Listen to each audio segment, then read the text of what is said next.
الحمد للہ وکفا والصلاة والسلام علی من لا نبی بعد اما بعد فاعوذ باللہ من الشیطان الرجیم بسم اللہ الرحمن الرحیم۔ حج مذاکرہ گروپ کی جانب سے منزل حج تک کا ہمارا سفر الحمدللہ چل رہا ہے اور ہم مینا کے بارے میں اہم معلومات حاصل کرنے کی اور جاننے کی کوشش کر رہے ہیں۔ اس سے پہلے کے دو اسباق میں ہم نے مینا کی سڑکوں کے بارے میں اور مینا کے عمومی نقشے کے بارے میں، مینا کے ٹرین سٹیشنوں کے بارے میں جاننے کی کوشش کی۔ یہ مینا کے بارے میں آخری پڑاؤ ہے اور اس میں ہم مینا کے مکتب اور پول یعنی کمبا نمبر کے بارے میں جاننے کی کوشش کریں گے۔ اس سے پہلے کے جو اسباق تھے تو وہ بظاہر تھوڑے سے مشکل تھے اور اس میں ہمارے اکثر ساتھیوں کے ذہن میں یہ تھا کہ یہ چیزیں سیکھنا تو بہت مشکل اور بہت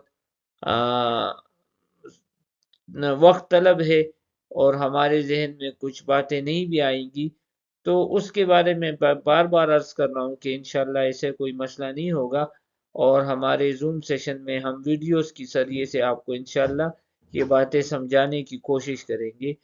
لیکن آج کے سبق اور پڑاؤ میں جو ہم مینا کے مکتب اور پول کے بارے میں پڑھیں گے تو یہ انشاءاللہ سب سے آسان بات ہے اور اس کے ذریعے سے ہماری ساری پریشانیاں بھی انشاءاللہ ختم ہو سکتی ہیں۔ تو سب سے پہلے تو ہم یہ سمجھنے کی کوشش کریں گے کہ مینا کا مکتب ہوتا کیا ہے، اس میں خیمے کی کیا صورتحال ہوتی ہے۔ تو مکتب کے بارے میں آپ مختصراً یہ سمجھ لیں کہ بہت سارے خیموں کا ایک مجموعہ جو ہوتا ہے وہ ایک مکتب ہوتا ہے اور ہر مکتب میں حاجیوں کے لیے فائر پروف آگ جو نہیں پکڑتے ایسے خیمے لگائے ہوتے ہیں۔ اس کے باوجود بھی ہمیں آگ جلانے اور سگریٹ نوشی وغیرہ سے سختی سے پرہیز کرنا چاہیے۔ ان خیموں میں مردوں کے لیے الگ خیمے ہوتے ہیں اور خواتین کے لیے علیحدہ خیمے ہوتے ہیں، لیکن ہوتے قریب ہیں، اس لیے آپس میں اگر کوئی رابطہ کرنا ہو تو اس میں کوئی مشکل نہیں ہوتی۔ خیموں میں ماشاءاللہ ہوا کا، روشنی کا، موبائل چارجنگ کا، ان چیزوں کا بہترین انتظام ہوتا ہے۔ پچھلے سال سے الحمدللہ تمام خیموں میں اے سی سسٹم بھی لگا دیا گیا ہے اور ہر مکتب میں جیسے میں نے پہلے عرض کیا کہ بہت سے کیمپ ہوتے ہیں اور ہر کیمپ میں کئی خیموں پر مشتمل ایک خیمہ بستی بسائی جاتی ہے۔ اسی طرح ایک ہی خیمے کے اندر جیسے آپ کو یہ تصویر میں نظر آ رہا ہے، پردوں یا دیواروں سے ایک حصے کو دوسرے حصے سے تھوڑا سا الگ کر دیا جاتا ہے تاکہ ہر خیمے والوں کی پرائیویسی اور پردہ قائم رہے۔ اس تصویر میں تو آپ کو زمین کے وہ گدے نظر آ رہے ہیں، لیکن پچھلے سال سے ہر خیمے میں صوفہ کم بیڈ ڈال دیا گیا ہے اور اس طریقے سے حجاج کی آرام کی سہولت پیدا کی گئی ہے۔ اگر آپ ان تصویروں کو دیکھیں جیسے کہ آپ کو سکرین پہ نظر آ رہا ہے تو یہ خیمے نیچے سے چکور ہوتے ہیں، لیکن ان کے اوپر سفید فائبر سے جو خیمہ بنا ہوا ہے یہ اپنے انتہا کو جب پہنچ جاتے ہیں تو ایسے سکڑ جاتے ہیں جیسے آپ کو یہ سکرین پہ نظر آ رہا ہے، جیسے کہ آئس کریم کے کون کو الٹا کر کے کسی چکور سے کیک پر رکھ دیا گیا ہو۔ تو یہ خیمے ہیں، اس میں 4 سے 5 دن حجاج کی رہائش ہوتی ہے۔ اب ان خیموں کو کس ترتیب سے لگایا جاتا ہے، ان کی ترتیب کیا ہوتی ہے، ان کو کیسے ترتیب دیا جاتا ہے، تو یہ بات سمجھنا بہت ضروری ہے۔ دیکھیں، مینا کے ہر مکتب میں ایک مخصوص پول یا ایک کمبا ہوتا ہے اور اس پول کا اپنا ایک مخصوص نمبر، یونیک نمبر جو کسی اور پول یا کمبے کا نہیں ہوتا۔ مینا میں اپنی رہائش کے بارے میں جاننے کے لیے سب سے اہم معلومات یہی پول کا نمبر ہوتا ہے۔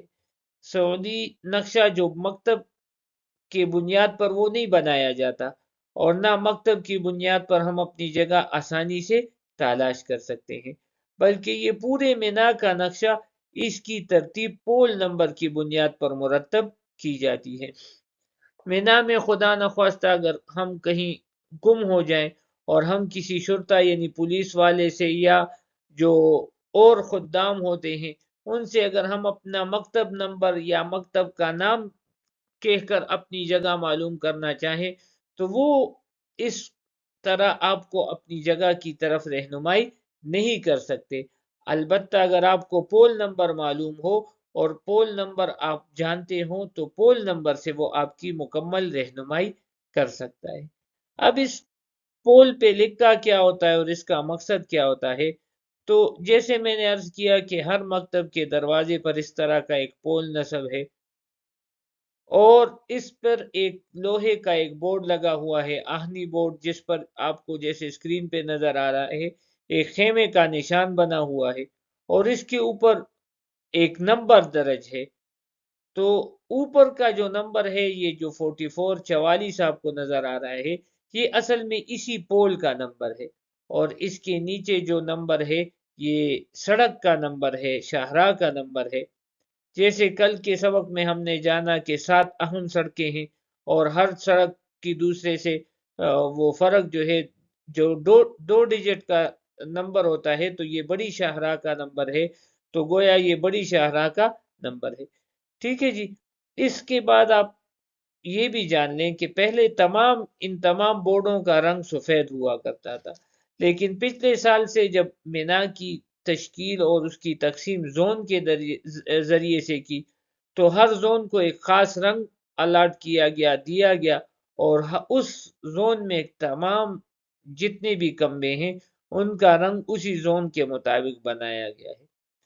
تو پول نمبر یہ جمارات سے یعنی جہاں جمارات کمپلیکس ہے جہاں پر شیاطین کو کنکر مارتے جاتے ہیں وہاں سے شروع ہوتے ہیں اور مزدلفہ تک جاتے ہیں اور وہاں پر ختم ہوتے ہیں۔ یہاں پر جو ہم نے تصویر دی ہے اس میں پول نمبر وہ 44/50 ہے، اور اس کے پڑھنے کا طریقہ بھی یہی ہے کہ 44/50۔ تو میں نے جیسے پہلے عرض کیا کہ یہ 44 جو ہے یہ پول نمبر کو ظاہر کرتا ہے اور 50 یہ سڑک نمبر کو، تو گویا ہم یہ کہہ سکتے ہیں کہ یہ 50 نمبر سڑک پر 44 نمبر پول ہے۔ اور مینا میں اگر آپ جلد اور بر وقت کسی سے اپنی مدد حاصل کرنا چاہتے ہیں تو میں بار بار عرض کر رہا ہوں کہ اسی پول نمبر اور بورڈ کے ذریعے سے آپ اپنی جگہ پر فوراً پہنچ سکتے ہیں۔ تو آپ کا سب سے پہلے کام یہ ہونا چاہیے کہ جب آپ اپنے مکتب میں پہنچیں تو سب سے پہلے پول نمبر کو یاد بھی کر لیں، اور اگر ممکن ہو تو موبائل میں اس کی تصویر بھی محفوظ کر لیں۔ تو یہ 2 کام آپ ضرور کریں۔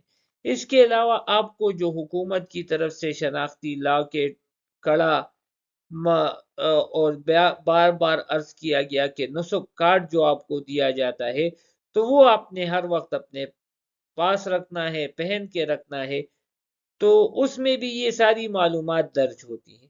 اور اگر آپ راستوں کو آسانی سے معلوم نہیں کر سکتے تو اپنی جگہ سے تنہا باہر ہرگز نہ نکلے۔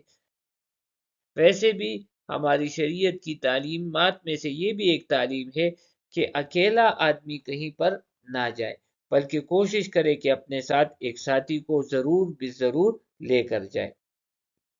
یہ تصویر ایک خیمہ یا ٹینٹ کی ہے۔ 2 یا 2 سے زیادہ خیمے کیمپ کہلاتے ہیں۔ کیمپ کو عربی میں مخیم کہتے ہیں۔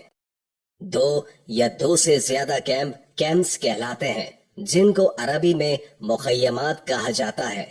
اس تصویر میں جو پول نظر آ رہا ہے وہ ہر کیمپ میں موجود ہوتا ہے اور اپنی اونچائی کی وجہ سے دور سے ہی نظر آ جاتا ہے۔ پول پر کیمپ اور سڑک کا نمبر لکھا ہوتا ہے۔ اس تصویر میں کچھ نئے ڈیزائن کے پول نظر آ رہے ہیں۔ اس پول پر کیمپ اور سڑک کا نمبر مختلف طریقے سے درج ہے۔ اس تصویر میں کیمپ کے دروازے پر آویزہ بورڈ اور کیمپ میں موجود پول واضح طور پر دیکھا جا سکتا ہے۔ اس تصویر میں کیمپ کے دروازے پر آویزہ نئے بورڈ اور کیمپ میں موجود پول واضح طور پر دیکھا جا سکتا ہے۔ نوٹ: مینا میں پول پر درج کیمپ اور روٹ کی معلومات کسی بھی حاجی کو اس کے کیمپ تک پہنچانے کے لیے سب سے اہم ترین ذریعہ ہے، اور ہمیں اسی بنیادی بات کو اچھی طرح سمجھنا اور یاد کرنا ہے۔ بالکل بھی پریشان ہونے کی ضرورت نہیں ہے۔ اگر تو یہ ساری چیزیں آپ کے ذہن میں نہیں بھی آ رہی تو آپ اپنا لوکل اور دیسی طریقہ بھی اختیار کر سکتے ہیں۔ جب آپ کو آپ کے مینا کے خیمے میں پہنچا دیا جائے جہاں پر آپ کی رہائش ہوگی، تو پہنچتے ہی آپ لوکل طریقے کے مطابق، دیسی طریقے کے مطابق تھوڑا سا باہر نکل جائیں، اپنے ارد گرد کے علاقوں کو گھوم کر، قریب قریب علاقوں کو، وہاں پر اپنے لیے کوئی نشانیاں، کوئی اندازے مقرر کر لیں اور وہ خوب ذہن نشین کر لیں کہ جی ہمارے مکتب کے ساتھ ایسے ایک بورڈ لگا تھا، یہ چیز تھی، وہ چیز تھی، کوئی دکان تھی، کوئی چیز بک رہی تھی، کوئی واش روم تھے، یہ تھا، وہ تھا۔ اس طرح آپ اس قسم کی نشانیاں بھی لگا سکتے ہیں۔ تو یہ نشانیاں عرفات سے واپسی میں آپ کے بہت زیادہ کام آئیں گی، اور اس کے ذریعے سے آپ آسانی سے اپنے خیمے کی طرف آ سکیں گے۔